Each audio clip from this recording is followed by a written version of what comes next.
This is Scott Becker with the Becker Private Equity and Business Podcast, the Becker Business Minute Podcast as well.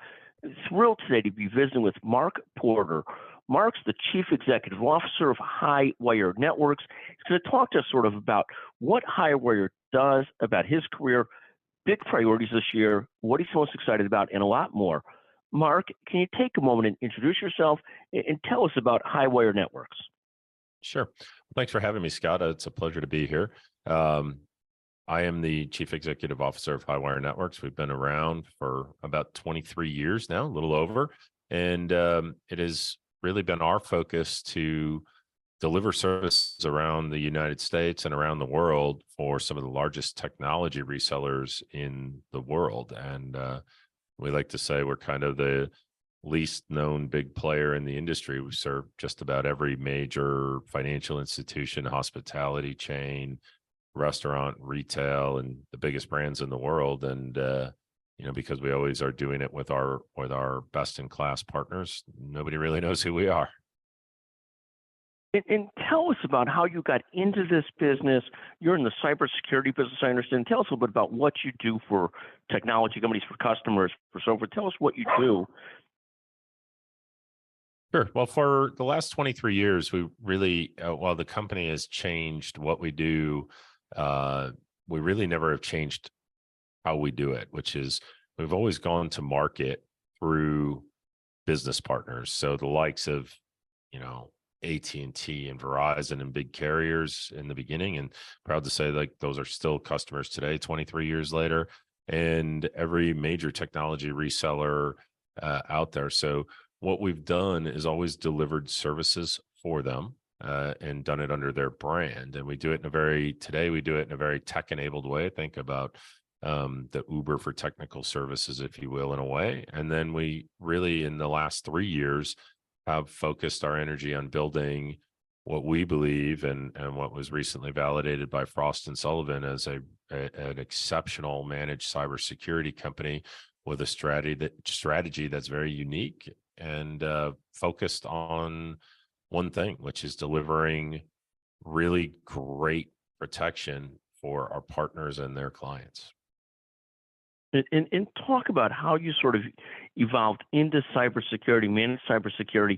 Has that always been the focus of the company? Or is that a newer part of the focus? Tell us about that a little bit.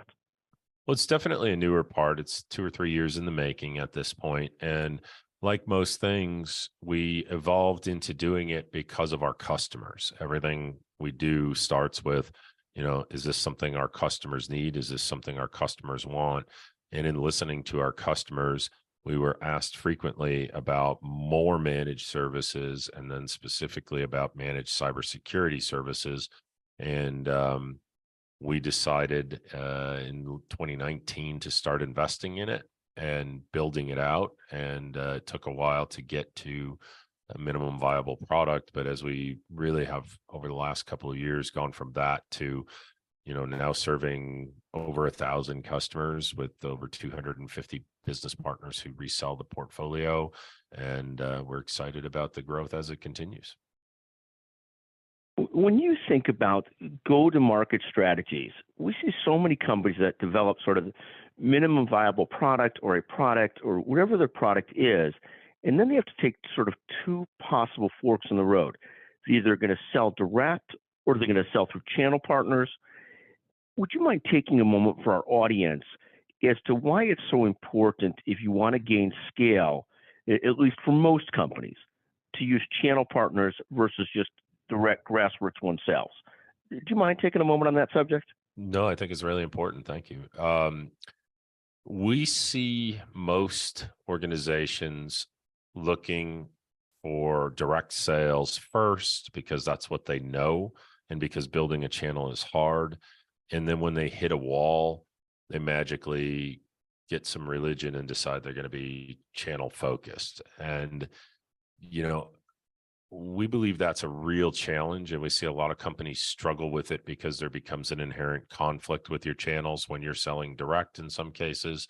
We also see that if it's not in your DNA, if it's not at the core of how you operate, it becomes a struggle to support your channels in the right way, because selling through is a lot different than selling to.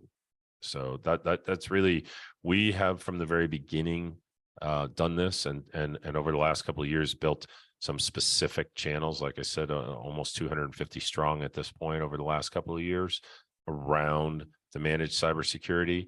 And we're also seeing huge crossover now with our traditional channel partners that we've had, the big, large ones, the multi-billion-dollar players.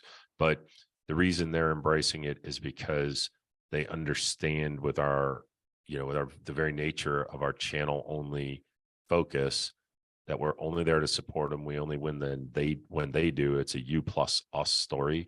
And we think that just really has to be kind of part of your DNA if you're going to go this route.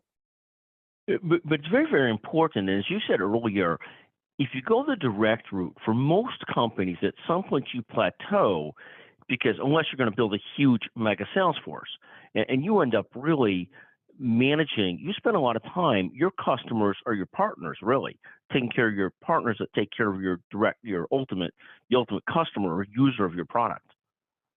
Yeah, 100%. I mean, we spend a lot of time nurturing those relationships because in reality, we're in business together. And for 23 years, we were a trusted partner. Part of doing the managed cybersecurity has been the journey to being a trusted authority in the space. And that comes with bringing in people who have the domain expertise to, be able to help partners talk to their customers. We had a partner sat us down in a meeting with, I'll just say, one of the top 10 school districts in America.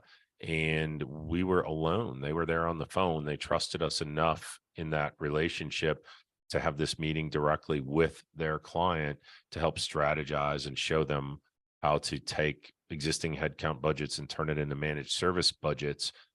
That's the sort of relationships that you have, especially in the managed security space, because it's one of the most intimate, high trust relationships with a customer. So you're in business with your partners.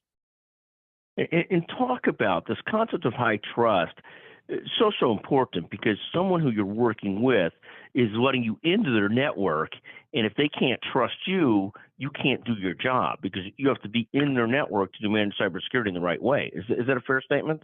Oh yeah, absolutely. And we're putting agents on devices. We're in their network. We're working closely with both the partner and the end customer to make sure that we've got them covered.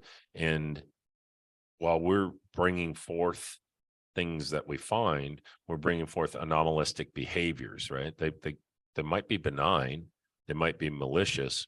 We do a tremendous amount of research. We run it through a tremendous amount of automation to validate what we're seeing. But still, at the end of the day, we have to go back to our partner a lot of times and to the end client a lot of times and say, you're the ultimate decision maker in this process, because just because something happened doesn't mean it's wrong. So it's a very intimate relationship in that we're exposed most of the time directly with their client, working on their behalf. And if we fail, our partner fails. If we collectively fail, the customer fails, right? And the stakes are high in this cybersecurity game.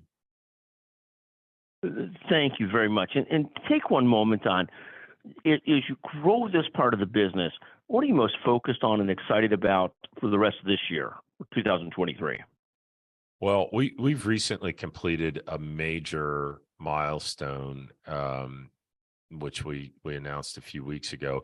We've been working very diligently on putting in place a pretty sophisticated automation platform with literally thousands and thousands of playbook steps and scripts that we've built, and a pretty sophisticated library of our own intellectual property to really give better service to our clients at greater scale and allow our partners in on this sort of magical journey here where we can go and talk to their clients. And this technology allows us to enable them to meet their clients exactly where they're at. So we can now take the client exactly as we find them, integrate their network into this automation skill set. whether they've purchased other tools or not from us or from our partner or whatever, or just want to learn what's really truly going on and operationalize their managed cybersecurity. We've had tremendous response. Frost and Sullivan recognized us as one of the top 12 cybersecurity companies in the Americas. We finished about middle of that pack in sort of their upper right quadrant. So we're really excited about that. We're seeing not just growth in our partner base, which is critical, and growth in the number of customers they're bringing, but also growth in the size and scale of the opportunities we're seeing. And we're really looking forward. We think we have a growth strategy that'll allow us to more than triple the revenue we have with very modest add-ons from here in terms of personnel. We're also very excited as we brought all of our workload here back to the United States to be able to say we're 100% onshore with our entirely full-time workforce of our own, and no outsourcing, no data privacy issues around that. Mark, congratulations. And just tell us for a moment where people could learn more about Highwire Networks. Sure. They can learn more about the company at www.highwirenetworks.com. We have all sorts of video links and things like that for those who are more interested in the interactive stuff, and lots of different opportunities to learn. Our investor page has lots of information about the company as well. Mark, I want to thank you for joining us today on the Becker Private Equity and Business Podcast, the Becker Business Minute Podcast. Thank you so much for taking the time with us today. Thank you very much. Thank you for having me.